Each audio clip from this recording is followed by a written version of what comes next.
Queridos irmãos e irmãs, saúdo cada um de vós, agradeço também as vossas orações durante o nosso tempo de férias, tempo que quando estamos fora é sempre longo, quando estamos em férias passa depressa, não é? E agora é o tempo também de outros da nossa igreja estarem de férias, por isso mesmo nós sentimos aqui várias clareiras e sabemos que entrando agora no mês de agosto vai continuar, é normal no nosso país e nas nossas igrejas também, sempre esta mobilidade, uns estão agora aqui e outros estão no outro lado. Mas nós queremos, eu quero agradecer em particular àqueles irmãos que me substituíram no púlpito, pastor Givas, o irmão Fernando Silva e também o pastor Assis, nos 3 domingos que não pudemos estar aqui por motivo de férias e hoje não podia deixar de estar, embora as nossas netas tivessem convencido a avó para podermos ir ao acampamento familiar que começou ontem e que naturalmente porque tinha este compromisso de estar aqui para pregar, não pudemos ir ontem, mas iremos logo a seguir ao final do culto. Então os irmãos não se admirem que quando o culto terminar nós saímos, desde já todos ficam saudados, desejando que tenham uma boa semana. O meu telemóvel está sempre ligado, disponível para algum contacto que for urgente e estarei ao dispor da igreja como habitualmente. Mas queremos começar hoje. No próximo domingo continuarei, porque iremos ter a celebração da ceia com uma ênfase, agradar-se. O que é que agrada ao Senhor? E convido por isso mesmo a abrirem a Escritura no Evangelho segundo João, no capítulo 8. É de facto interessante que ao longo de toda a Escritura, por várias vezes nós encontramos a palavra agradar, o que agrada, o que não agrada aos senhores, o que agradou a alguém, e é sobre este tema de agradar que nós vamos falar, meditar, não apenas hoje, mas no próximo domingo também. E o texto base, tanto para hoje como para o próximo domingo, encontra-se no Evangelho de João, no capítulo 8, versículos 27 até 29. E Jesus, de facto, vinha falando a toda aquela multidão sobre quem ele era e aquilo que ele ia fazendo. E é bastante interessante, no Evangelho de João nós encontramos várias expressões deste eu sou. Eu sou o pão da vida, eu sou a luz do mundo, eu sou o caminho, a verdade e a vida, eu sou a ressurreição, eu sou o bom pastor, eu sou. E este eu sou é de facto caracterizador de quem Jesus é. A mesma palavra, o mesmo tipo de expressão que nós encontramos exatamente no Antigo Testamento, no livro de Êxodo, quando Moisés questionou Deus. Eu vou a Faraó e quem é que eu vou dizer que me enviou? O eu sou te enviou. Então este eu sou caracteriza Deus. E caracteriza Deus como? Caracteriza Deus na sua existência eterna, da sua existência não dependente de outros. Deus existe por si mesmo, Ele é o que é por Ele mesmo, não dependente de alguém. E Jesus, quando está no seu ministério em pleno, Ele usa várias vezes essa mesma expressão, eu sou.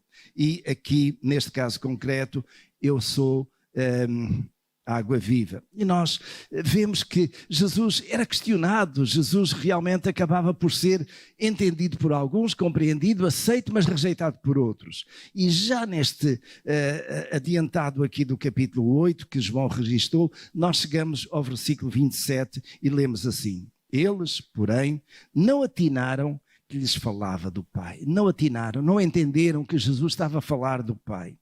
Verso 28, disse-lhes, pois, Jesus: quando levantardes o Filho do Homem, então sabereis que eu sou, e que nada faço por mim mesmo, mas falo como o Pai me ensinou.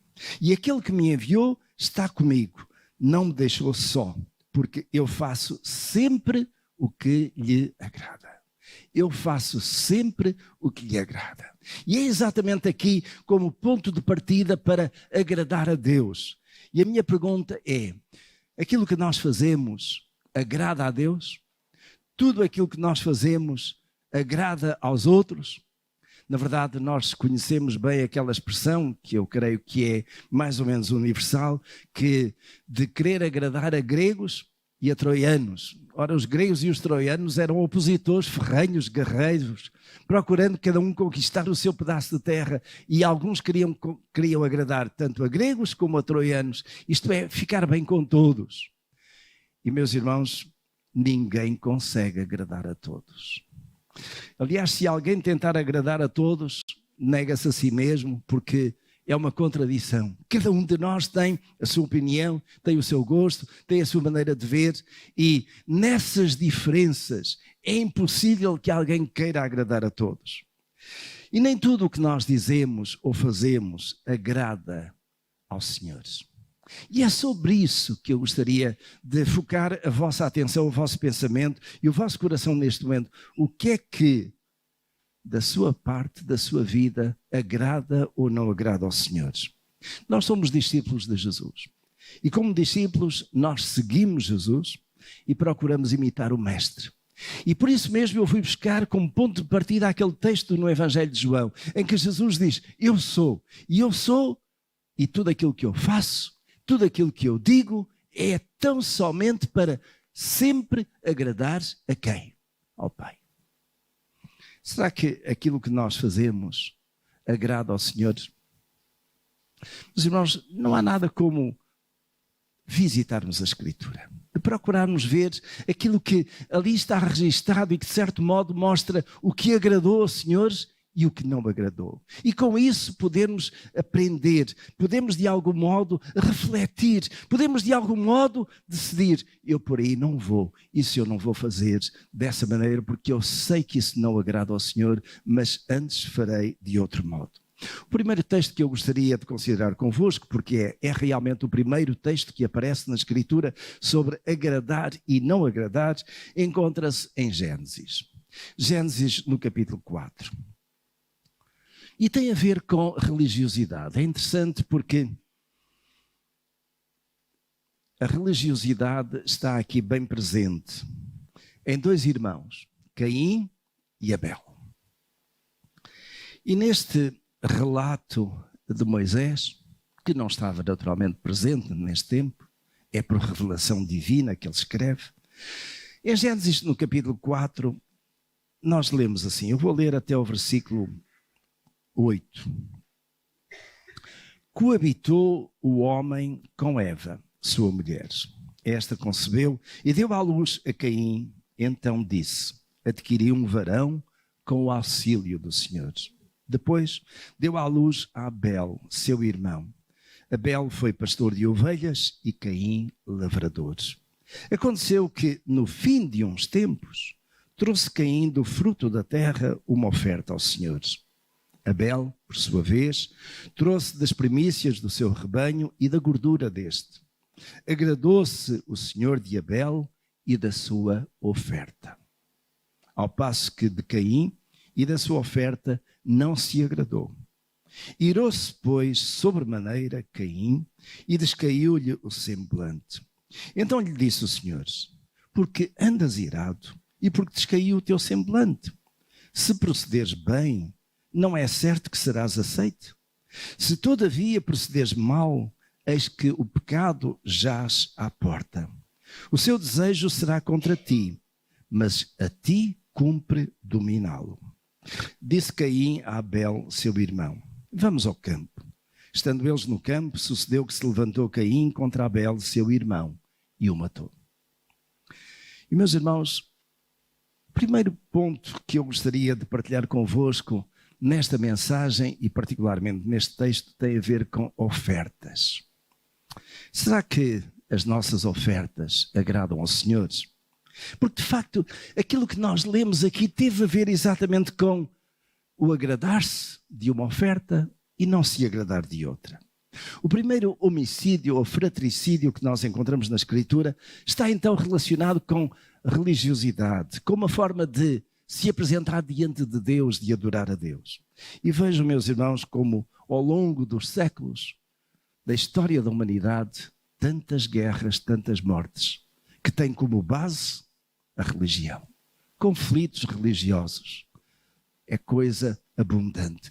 Nos dias de hoje, e vai ser nos dias de amanhã e por aí fora. Porque, de facto, muitas vezes, por causa da sua religiosidade, o homem entra em conflito com o seu semelhante, de tal modo que acaba por ter ódio por ele, acaba por ter um desejo de se vingar, seja daquilo que for, e de aniquilar os outros.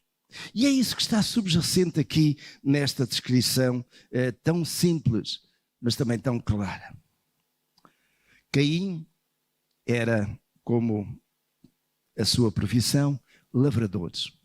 E como lavradores, ele naturalmente que cuidava das terras, certamente terras frutíferas, terras de boa qualidade, produtiva, e ele foi trazendo do fruto da sua terra. Nesta altura aqui, ele traz do fruto da terra. Abel era, por profissão, pastor. E acaba por trazer do fruto daquilo que era o seu trabalho no dia a dia. Trouxe então dos primogênitos um cordeiro, certamente, e traz não apenas esse cordeiro, mas também a própria gordura, que seria então objeto de queima e de, com isso, adoração ao Senhor. É um facto que, por este texto, nós lemos que cada um trouxe aquilo que tinha. Cada um trouxe aquilo que era resultado do seu trabalho. E nós podemos perguntar que mal há nisso. Que mal havia em Caim ter trazido do fruto da terra? Algum mal havia em Abel ter trazido dos primogênitos? A questão, meus irmãos, está muito mais subjacente. Naturalmente, cada um trouxe do fruto do seu trabalho. Mas aquilo que nós lemos na Escritura é que o Senhor se agradou da oferta de Abel, mas rejeitou, não se agradou da oferta de Caim. E porquê? Vamos um pouquinho mais atrás. E este pouquinho mais atrás, que de facto não é muito, porque a história é muito recente, está aqui, é que após a desobediência de Eva e depois de Adão, eles foram expulsos do Jardim do Éden. Foram expulsos da presença direta visual de Deus. Deus, de algum modo, manifestava-se a eles. Eles ouviam a voz de Deus. Estavam ali. E, curiosamente, também daquilo que nós encontramos depois, é que estavam nus e isso não era problema rigorosamente nenhum para eles. Mas acaba por ser um detalhe muito importante neste processo, é que após o momento da desobediência, de facto, eles olham um para o outro e percebem aquilo que estava lá, mas que até aí não viam mal algum. Era a sua nudez. E ali estavam, e por isso mesmo, segundo a desculpa deles, e nós sempre arranjamos desculpas para aquilo que fazemos, segundo as desculpas deles, eles esconderam-se de Deus quando ouviram a sua voz. E Deus diz: por que é que os escondeste? Nós estávamos nus. E antes não estavam. Só que agora os seus olhos estavam abertos, não apenas para o bem, mas também para o mal. E de facto, essa desobediência fez com que aquilo que era tão natural para eles deixasse de ser. Mas o que é interessante também em todo este processo é que de facto Deus vai, depois de indicar o castigo, a consequência dessa desobediência para a serpente, para a terra, para o homem, para a mulher, acaba por os expulsar daquele lugar, paraíso, o Éden. E na porta para o Oriente, e há aqui um simbolismo que eu não vou desenvolver, mas da porta para o Oriente, da qual ou pela qual entrará o Redentor no final dos tempos, lá no Apocalipse. O que é certo é que Deus colocou ali querubim, e esse querubim tinha uma espada, e com essa espada impedia o acesso ao caminho da árvore da vida. É isso que nós encontramos logo no versículo anterior a estes que nós lemos. Em Gênesis capítulo 3, versículo 24, lemos: e expulso o homem, colocou querubins ao oriente do jardim do Éden, e o refulgir de uma espada que se revolvia para guardar o caminho da árvore da vida. A árvore da vida estava lá, e era por essa árvore que o homem era assegurado de comer e ter vida permanente. Mas a desobediência trouxe a morte, e não mais a possibilidade de acesso à árvore da vida durante um longo tempo esse que ainda é o nosso tempo. Esta árvore da vida vai aparecer lá no futuro e nós iremos ter acesso a ela. Mas desde aquele momento da desobediência, a árvore da vida ficou com acesso impedido, não restrito, mas completamente impedido. Aquilo que aconteceu é que Deus, ainda assim, continuou a comunicar-se com o homem. Deus é um Deus de comunicação. Deus fala. Deus, de algum modo, quer chegar até nós, comunicar-se connosco, com a criação de Deus. E ele continuou a comunicar-se com Adão e com Eva, ainda que, muito possivelmente, à porta do jardim do Éden, em que Adão e Eva estariam de fora, mas chegariam ali, e ali ouviam a voz de Deus, ali ouviam a instrução de Deus, ali ouviam Deus a dizer: procede deste modo, e Deus vai comunicando, vai dando indicações, não apenas para Adão e Eva, mas também para aquilo que seria necessário, que era o ensino, a educação dos seus filhos. Filhos esses que, conforme nós lemos aqui no capítulo 4, no verso 1, Adão e Eva vão ter. E começam por ter Caim. Caim é o primogênito.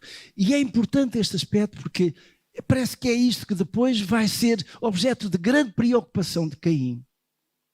Mas o primogênito é Caim, depois veio Abel e muito possivelmente ali alguns, digamos em tempo muito próximo, talvez um a seguir ao outro, com diferença de poucos meses, aquilo que é o tempo normal de gestação. Alguns comentadores até consideram que eles poderiam ter sido gêmeos, mas não há nenhuma indicação nisso. E pouco importa também se eram gêmeos ou não. Eram irmãos que vão crescendo com os ensinos do pai e da mãe que tinham recebido de Deus, vão crescendo com base exatamente naquilo que tinha sido a aprendizagem dura de Adão e Eva, por causa da desobediência. Certamente que Adão e Eva foram explicados, foram indicados a Caim e Abel quando chegou o tempo deles entenderem que eles tinham estado lá dentro do jardim e agora não estavam mais. E porquê? Porque desobedeceram a Deus. Então, meus irmãos, aquilo que nós sabemos é que o primeiro pecado, aquilo que de facto veio a contaminar a sociedade, a raça humana, teve a ver com desobediência. Adão e Eva desobedeceram. E agora estão a ensinar os seus filhos que desobediência é insuportável. Desobediência traz consequências. Desobediência sai caro. E tão caro foi que Adão e Eva, que tinham desfrutado dessa presença de Deus e de tudo estar bem, agora não estavam mais. Agora estavam a sentir as dores, agora estavam a sentir aquilo que era o esforço do seu trabalho, com o suor do seu rosto, trabalhando a terra, cuidando dos animais. Mas isso vai sendo ensinado a Caim e Abel. E outra coisa também que naturalmente ia ser ensinada a Caim e Abel, e à medida que eles iam crescendo, é que tanto Adão e Eva, como eles próprios, haveriam de, em certos momentos, trazer uma oferta aos senhores. Uma oferta que não era aquela que eles pensavam, aquela que eles achavam que era a melhor, mas a oferta que Deus havia designado. E qual era essa oferta? Os irmãos lembram-se de há pouco eu ter mencionado que Adão e Eva estavam nus. E no momento em que eles desobedecem a Deus, olharam para um para o outro e reconheceram que estavam nus. E Deus resolve esse problema da nudez. Esse problema, de certo modo, de alguma vergonha, de recato, de intimidade. Fazendo como? Trazendo para eles peles de animais. E, meus irmãos, esse detalhe é tão importante nesta história da humanidade e da redenção. É porque é o próprio Deus que vai, dos animais que ele havia criado, matar-se, um, porventura dois, ou talvez três, tirar a pele e com ela revestir as partes mais íntimas de Adão e Eva. Mas com isso, estando já através do sacrifício ou da morte desses animais, para lhes retirar a pele que iria cobrir a nudez, mas de algum modo a dizer também que o sacrifício daquele animal era representativo do Cordeiro de Deus que havia de vir e que iria cobrir o pecado da humanidade. E isto, meus irmãos, vai sendo ensinado aos filhos, a Adão, a Caim e a Abel. É interessante, diz a Escritura, um pouquinho mais adiante, no capítulo 5, versículo 4, que Adão e Eva tiveram vários filhos, filhos e filhas. Isto, meus irmãos, resolve aquela questão que alguns colocam: quem foi a mulher de Abel, quem foi a mulher de Caim? Foi uma das suas irmãs, com certeza, não havia outros. Mas essa é uma questão de suma menos importância agora. O que é importante é que Adão e Eva vão educar os seus filhos na obediência ao Senhor e na necessidade de chegar diante da presença de Deus com uma oferta que era agradável ao Senhor. E essa oferta que era agradável ao Senhor e que não seria todos os dias, era a oferta que implicava o quê? O sacrifício de um animal. E ao implicar o sacrifício de um animal, implicava também o quê? Primeiro, o reconhecimento do seu pecado. Caim, o primeiro pecado de Caim não foi o fratricídio, não foi a morte do seu irmão. Abel também tinha os seus pecados. A partir do momento em que a desobediência aconteceu, o pecado entrou na humanidade e foi-se deteriorando. Foi cada vez mais encontrando formas diferentes. Uma delas, a propagação da mentira. E nós sabemos que a mentira foi, de facto, a primeira grande causa da desobediência. O diabo é o pai da mentira. E por todos os meios o diabo procura colocar isso na mente de cada ser humano, para que, mentindo, na verdade, acabem por desobedecer a Deus e afastar-se de Deus. Aquilo que aconteceu é que Adão e Eva vão ensinar aos seus filhos que diante de Deus, quando iam para apresentar a oferta, essa tinha que ser uma oferta agradável ao Senhor. E a oferta agradável ao Senhor era o quê? O sacrifício de um animal e trazer essa carne e a gordura. E aquilo que nós podemos entender implicitamente do texto que nós lemos é que Abel fez isso sistematicamente. Caim também terá feito isso, mas numa determinada altura, Caim decidiu fazer as coisas ao seu jeito, do seu modo. E decidiu: não vou mais oferecer um animal que eu não tenho, porque eu não sou pastor, eu não tenho gado, tenho que comprar ou trocar com o meu irmão Abel. Talvez dar-lhe alguns frutos do campo em troca de um animal para oferecer. Não, eu vou fazer as coisas de outro modo. Eu sou senhor de mim, estas coisas são minhas, são o fruto do meu trabalho, então é isto que eu vou oferecer aos senhores. E naquela altura, Caim decidiu oferecer fruto do seu trabalho. E diz na Escritura que, diante de Deus, Deus aceitou, agradou-se da oferta de Abel, porque era a oferta normal, a oferta que Deus tinha indicado, mas da oferta de Caim, Deus não se agradou e rejeitou. E isso, meus irmãos, provocou um grande problema em Caim. Meus irmãos, deixem-me só fazer aqui um parênteses que eu creio que é importante. Em termos de aplicação, como é que nós, pais, estamos a educar os nossos filhos? Como é que nós transmitimos aquilo que temos aprendido dos senhores? Mas, irmãos, eu creio que um dos grandes marcos de valor da nossa igreja é a Escola Bíblica Dominical. Nela, desde os mais pequeninos até aos mais adultos, aos mais experientes da vida, aprendemos aquilo que a palavra de Deus diz. Não é só na Escola Bíblica Dominical, é também no culto. Neste momento, e há pouco foi lapso meu, eu não chamei os pequeninos que agora estão lá em cima no culto infantil para virem aqui à frente e termos uma palavra de oração. Mas eles estão lá e estão a aprender a palavra dos senhores. Mas também e sobretudo, meus irmãos, é em casa. É em casa onde os pais vão ensinar aos seus filhos a palavra dos senhores. Os pais recebem de Deus e transmitem aos seus filhos de geração em geração. É tão bonito quando nós vemos na igreja várias gerações de crentes. Até algum tempo atrás, meus irmãos, nós tínhamos aqui na igreja 4 gerações. Lembram-se?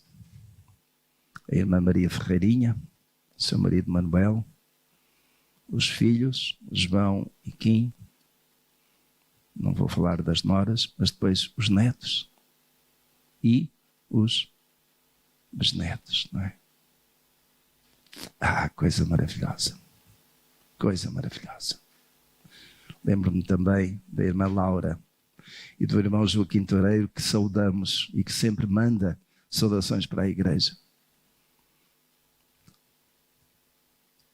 4 gerações.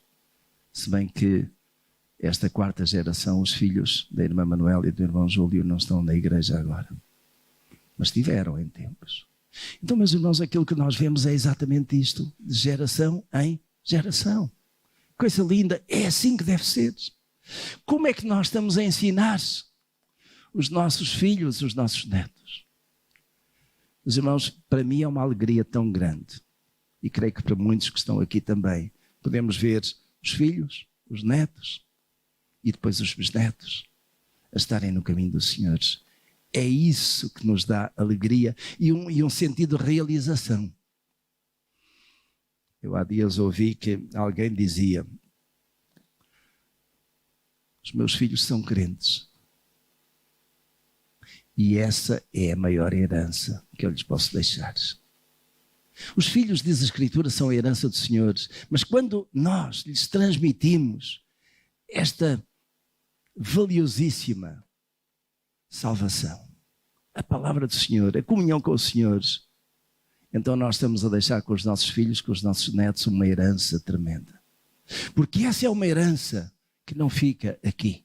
É uma herança que está para a vida eterna. É uma herança que tem futuro. Uma herança que é espiritual, não uma herança que fica aqui. E foi isso que, de facto, Adão e Eva, apesar de tudo, procuraram transmitir aos seus filhos.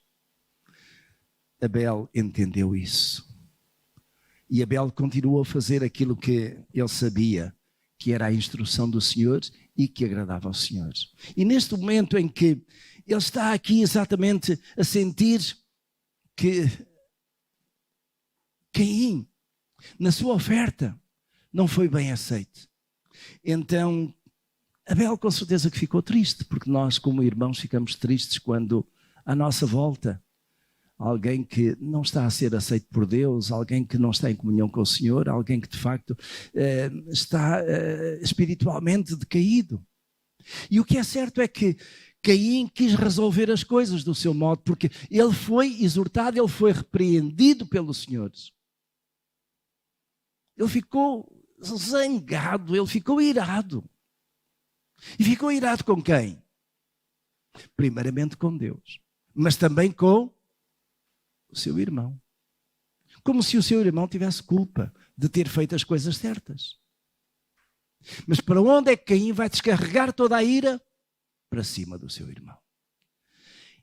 E às vezes, meus irmãos, nós sem darmos conta, descarregamos a nossa ira, vou-lhe chamar assim neste contexto, para quem não tem culpa.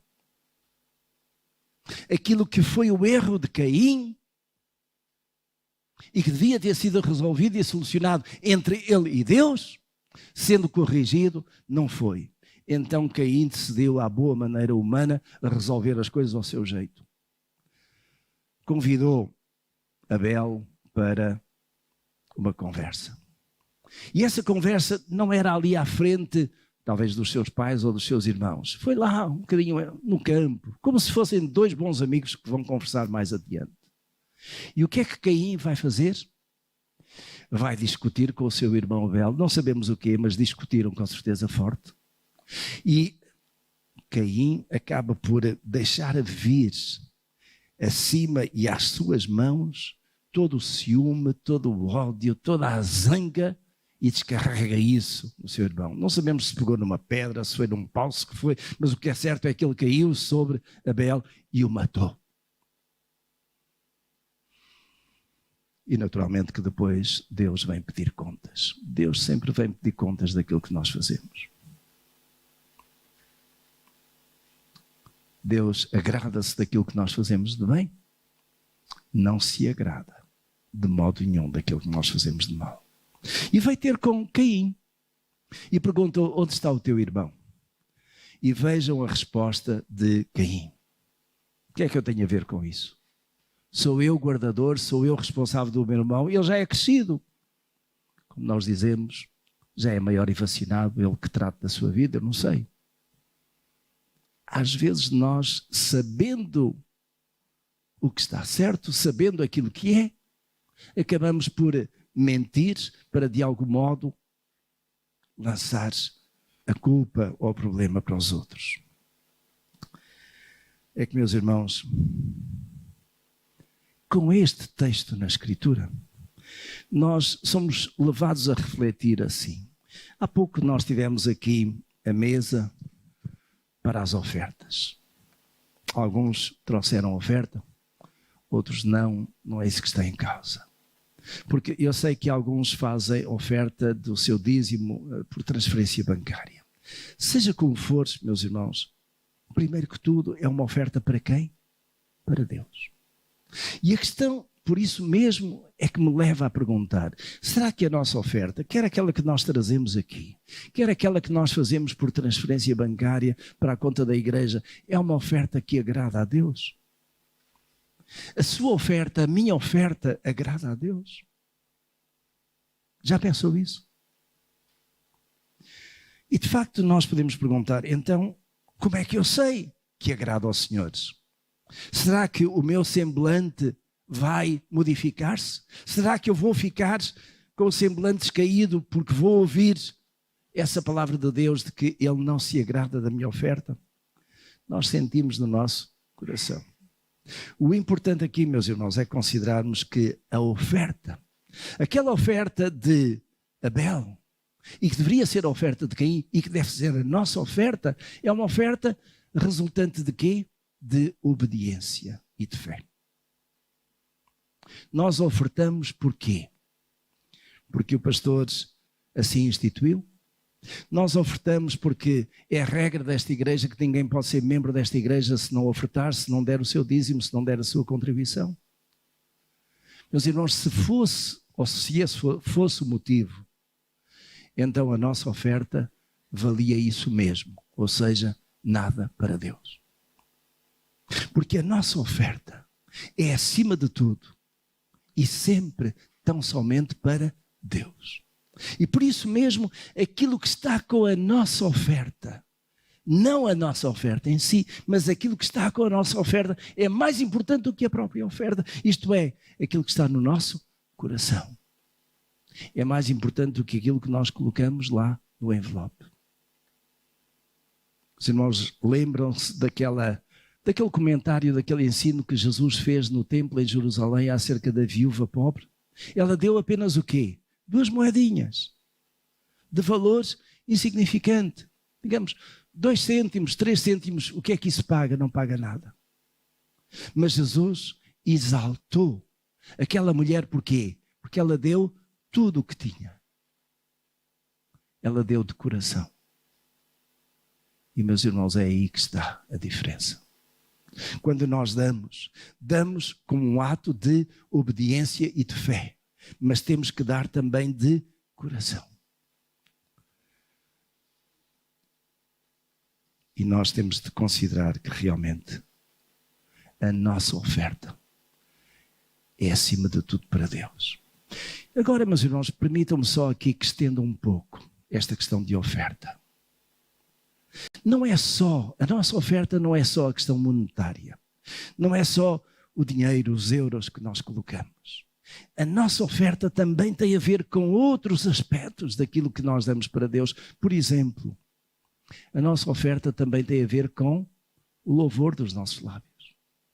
Quando nós estamos a louvar o Senhor, louvamos por obrigação, louvamos porque é um ritual, ou louvamos porque estamos agradecidos ao Senhor e queremos que o nosso louvor de facto chegue à sua presença. Mas, irmãos, eu gostaria de passar ao segundo ponto. E o segundo ponto tem a ver com o sacrifício aceitável ao Senhor. E peço que os irmãos venham comigo para Salmo 51. Salmo 51. O Salmo 51 é um salmo de Davi, em que Davi expressa, ele abre o seu coração acerca daquilo que lhe ardia a sua alma. Davi tinha cometido pecados, e particularmente dois deles foram tremendamente sentidos e tiveram consequências tremendas. Foi o pecado de adultério com Batseba e depois o pecado de homicídio voluntário, ainda que não pelas suas próprias mãos, do general marido de Batseba. As suas mãos estavam manchadas de sangue. E, no entanto, meus irmãos, depois do seu pecado de adultério, depois deste pecado de homicídio, Davi continuou a fazer o quê? A trazer os seus sacrifícios ao Senhor, a trazer as suas ofertas, a vir diante do altar do Senhor e trazer o seu animal para o sacrifício. Uma vez, outra e outra. E tudo isso deixou Davi inquieto. Tudo isso, apesar de todo esse ritual, apesar de todo esse formalismo, Davi estava inquieto, Davi estava em convulsão.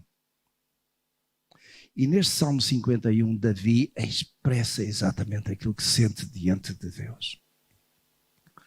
No Salmo 51, eu vou ler apenas os versículos 16, 17, 18 e 19.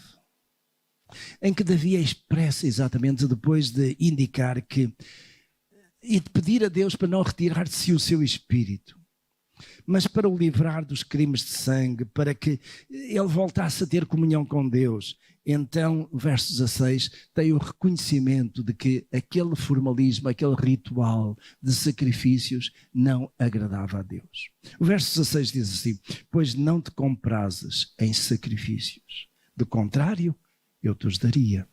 Sacrifícios agradáveis a Deus são, e notem, o espírito quebrantado, coração compungido e contrito, não o desprezarás, ó Deus. Faz bem a Sião segundo a tua vontade, a tua boa vontade, edifica os muros de Jerusalém. E agora vejam, então te agradarás dos sacrifícios de justiça, dos holocaustos, das ofertas queimadas, e sobre o teu altar se oferecerão novilhos. Qual é o sacrifício que agrada a Deus? É o sacrifício de um coração contrito, quebrantado. E quebrantado por quê? Exatamente por causa deste reconhecimento sempre presente de que Deus é um Deus santo, santo, santo, e é diante dele que nós estamos. Um Deus que conhece todas as coisas. O Deus que de dia e de noite sabe o que nós estamos a fazer, o que nós estamos a dizer, o que nós estamos a pensar. Mas um Deus também que nos ama mesmo apesar das nossas falhas, que nos ama mesmo apesar das nossas fragilidades, que nos ama mesmo apesar de nós às vezes desobedecermos à sua palavra. É um espírito quebrantado, nesta ideia de que não é um espírito arrogante, não é um espírito que exige de Deus uma bênção e outra, mas é um espírito que é submisso a Deus. Este espírito quebrantado, este coração compungido, isto é, apertado diante de Deus, um coração contrito, é esse que agrada aos senhores. E mais do que os sacrifícios de animais, mais do que os sacrifícios de louvor, mais do que qualquer sacrifício que nós possamos fazer, é isso que agrada aos senhores. Nós podemos obedecer a Deus por medo. Medo das consequências da nossa desobediência. Podemos obedecer a Deus por respeito. Podemos obedecer a Deus para imitar e agradar os nossos pais ou aqueles que estão à nossa volta. Mas a nossa obediência deve ser consequência do reconhecimento de quem Deus é e de que Ele nos ama mesmo apesar de nós às vezes falharmos. O nosso Deus é um Deus de misericórdia, meus irmãos. É um Deus que foi capaz de olhar para Davi e, apesar de Davi ter feito todo aquele mal que fez, Deus o restaurou. O nosso Deus é um Deus de misericórdia. E que quando nós não fazemos as coisas corretamente, Ele não se agrada, mas nos dá uma nova oportunidade para nós fazermos as coisas do modo certo. E Ele agrada-se daquilo que nós fazemos. Davi reconheceu isso. E quando ele, de facto, reconheceu e confessou e entregou, e se apresentou diante de Deus com o espírito quebrantado, com o coração compungido e contrito, então o quê? Deus agradou-se. Deus agradou-se do culto, Deus agradou-se da adoração de Davi. Eu quero, meus irmãos, terminar com um outro texto. É que os anos foram passando. E este ensino, esta aprendizagem de Davi, deveria ter sido tomada e seguida pelas gerações seguintes. Mas ao fim de algum tempo, esqueceram tudo. E aí está o povo de Deus a cultuar a Deus, a fazer os seus sacrifícios. Mas vejam, no caso de Isaías, o que é que Deus responde através de Isaías? Isaías capítulo 1, no versículo 10 até ao 17. E eu vou terminar com este texto. Isaías capítulo 1, verso 10. Ouvi a palavra do Senhor, vós, príncipes de Sodoma. Prestai ouvidos à lei do nosso Deus, vós, povo de Gomorra. De que me serve a mim, e agora é Deus a falar, de que me serve a mim os vossos sacrifícios, a multidão dos vossos sacrifícios? Diz o Senhor, estou farto dos holocaustos, de carneiros e de gordura de animais cevados, e não me agrado do sangue dos novilhos, nem de cordeiros, nem de bodes. Quando vindes para comparecer perante mim, quem vos requereu o só pisardes os meus átrios? Não continueis a trazer ofertas vãs. O incenso é para mim abominação, e também as festas da lua nova, os sábados e a convocação das congregações. Não posso suportar iniquidades associadas ao ajuntamento solene. As vossas festas de lua nova e as vossas solenidades, a minha alma as aborrece. Já me são pesadas. Estou cansado de as sofrer. Pelo que quando estendeis as mãos, escondo de vós os olhos. Sim, quando multiplicais as vossas orações, não as ouço, porque as vossas mãos estão cheias de sangue. Lavai-vos e purificai-vos. Tirai a maldade dos vossos atos diante dos meus olhos. Cessai de fazer o mal. Aprendei a fazer o bem. Atendei a justiça. Repreendei ao opressor, defendei o direito do órfão, pleitai a causa das viúvas.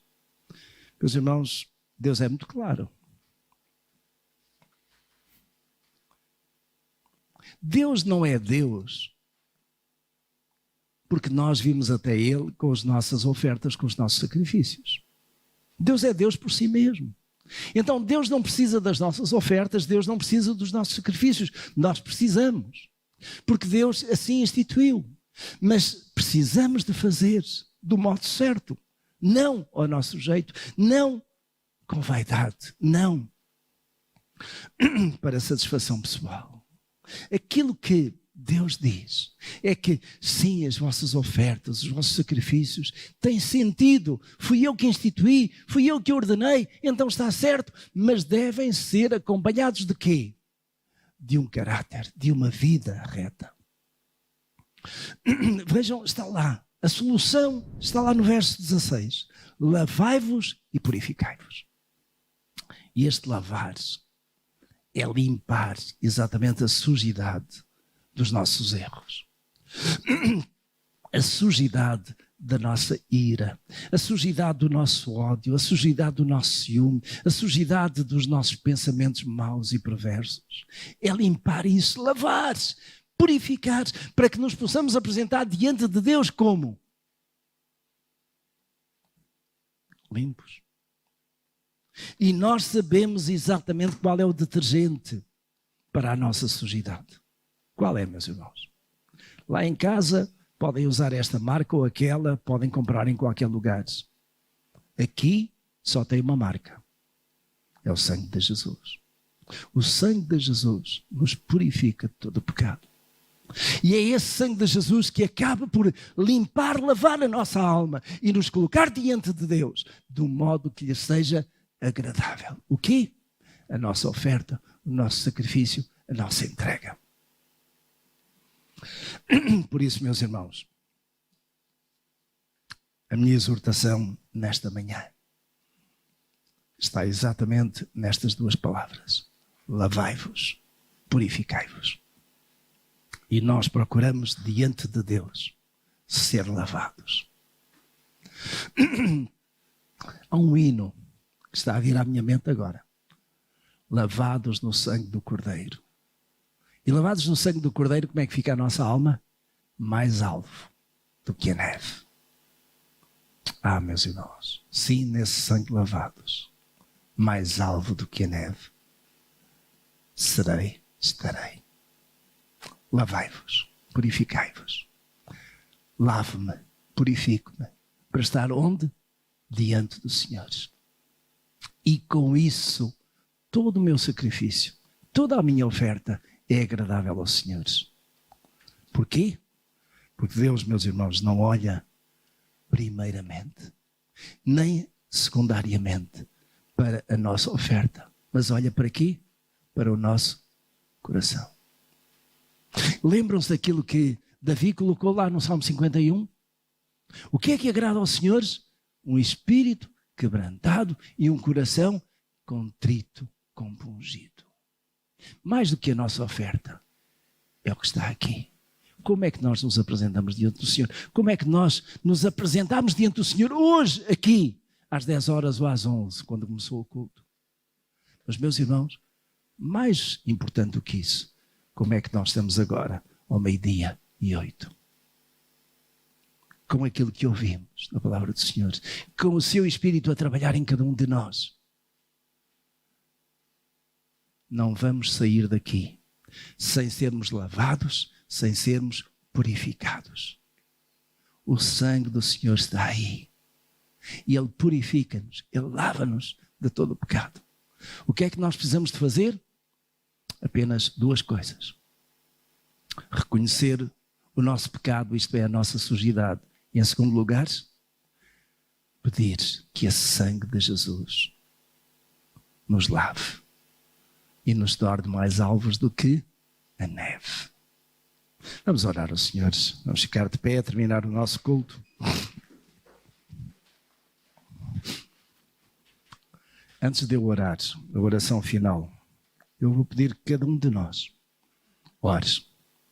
Porque a questão é cada um de nós com Deus. Como igreja, nós queremos ter uma igreja que seja imaculada, não é? É isso. Jesus veio e quer que a sua igreja seja imaculada diante dele. Mas a igreja será imaculada quando cada um de nós for também imaculado. Então é entre cada um de nós e Deus, é entre você e Deus, é entre eu e Deus. Vamos orar ao Senhor. Ele sabe qual é a sua falha, qual é a sua transgressão, qual é aquilo que não está bem na sua vida. Em termos morais, em termos espirituais, em termos sociais, relacionais, seja aquilo que for, é neste momento o irmão ou a irmã com Deus. Coloque a sua vida diante do Senhor.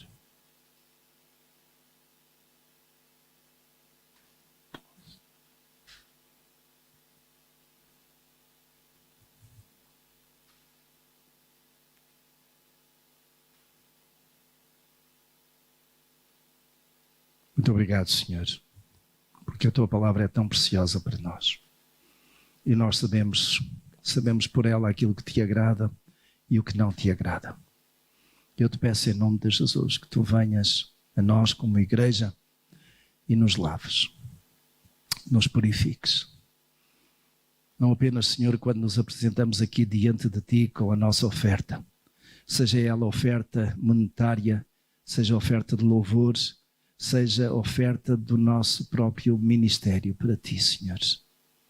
Que isso seja agradável para ti.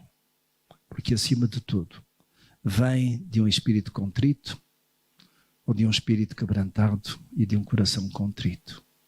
Muito e muito obrigado, Pai do céu, porque tu hoje nos dás uma nova oportunidade para acertarmos essas coisas contigo. Abençoa cada um de nós. Abençoa os nossos irmãos e irmãs onde eles estiverem. Que o teu Espírito nos transforme, nos modifique naquilo que nós precisamos ser transformados e modificados.